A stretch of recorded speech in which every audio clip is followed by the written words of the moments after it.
Bonsoir. La paire Euro-NZD. La paire Euro-NZD, je crois qu'elle nous donne là un potentiel de hausse énorme. En tout cas, moi, je vais la tenter, hein. Il y a une vague de Wolf. 1, 2, 3, 4, 5. L'objectif théorique hasard concorde avec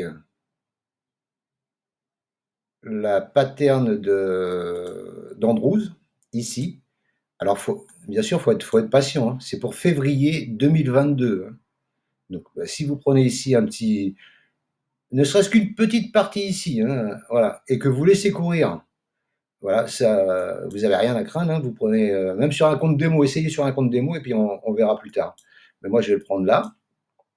On va acheter un œil en hebdomadaire. Alors, en hebdomadaire, bah, c'est la même chose, hein. J'ai tracé la fourchette d'Andrews. Pour l'instant, qui part. Les bougies qui sont en bas ont l'air plutôt sympathiques. Ici, en février 21, il y a eu un beau rebond là, avec une belle mèche, un beau marteau de retournement. Et là, tout doucement, on construit. Voilà. Et là, à la cassure de cette résistance, là, résistance qui est les moyennes mobiles. Alors donc déjà, il a la 200 à passer là. Après, il a la 100 et la 50 au-dessus. Là, il a passé la 20 déjà. En journalier, en journalier, une fois que la 200 sera passée, la 20, la 50 et la 100 vont suivre. Et là, ça va s'envoler tout doucement, hein. Et là, ça va s'envoler, hein. D'un point de vue Ishimoku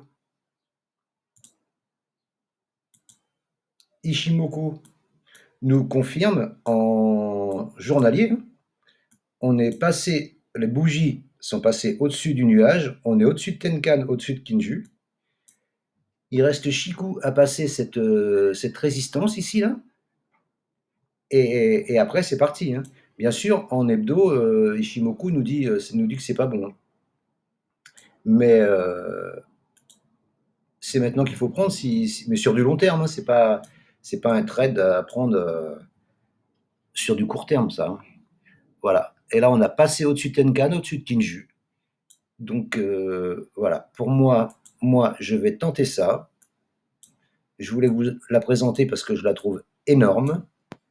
Donc la vague de Wolf, l'objectif théorique, il est ici. Bon, après, l'objectif théorique, il peut être touché n'importe où de la vague de Wolf, hein. Mais il correspond dans la lignée de l'objectif théorique, ça correspond à la médiane d'Andrews qui, pour moi, sera atteinte le 21 février, on va pas dire le 21 février, mais allez, fin février. Fin février, on devrait être ici. Ce qui fait quand même une plus-value de 17%, je crois, hein. Et si on prend ici, 18%. Plus de 18%. 18% de. Ouais, 17,95. 18% de plus-value là. Si on entre ici, ah bah oui, bon, ça risque de redescendre sur le bas de la fourchette et tout, hein. C'est sûr que c'est du weekly.